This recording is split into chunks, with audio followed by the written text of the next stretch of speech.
I drove a cab in D.C. I know every inch of the city. To have seen over the years the deterioration of public places, either with graffiti or with people who are homeless, they say, living on the street, I couldn't be more encouraged by the fact that there are people now that really want to say, stop, let's make this better. I stand with the people of Washington, D.C. I stand with Mayor Bowser, and we are strongly supporting their efforts to stop this scheme to take over the police department in the District of Columbia, which is nothing more than an illegitimate power grab.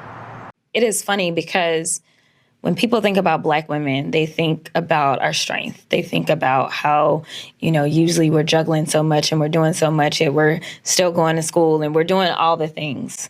And part of it is unfair because at the end of the day, we are still but humans. But because our federal workers don't deserve to have some 19-year-old DOGE bro called Big Balls destroy their careers.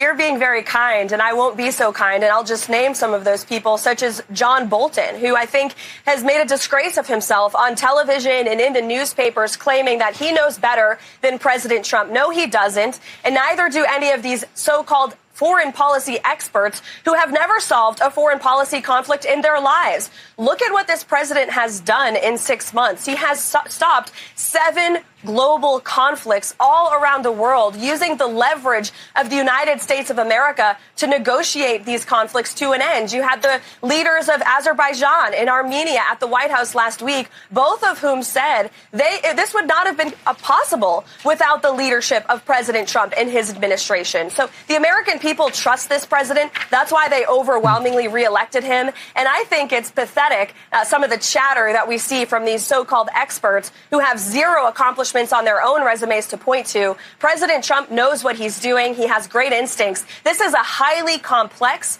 and brutal war that, again, inherited by Joe Biden. Russia did not invade Ukraine under President Trump. They invaded under Joe Biden because of his incompetence and his weakness. And this president is trying to solve it and bring it to an end. And he deserves great credit for that.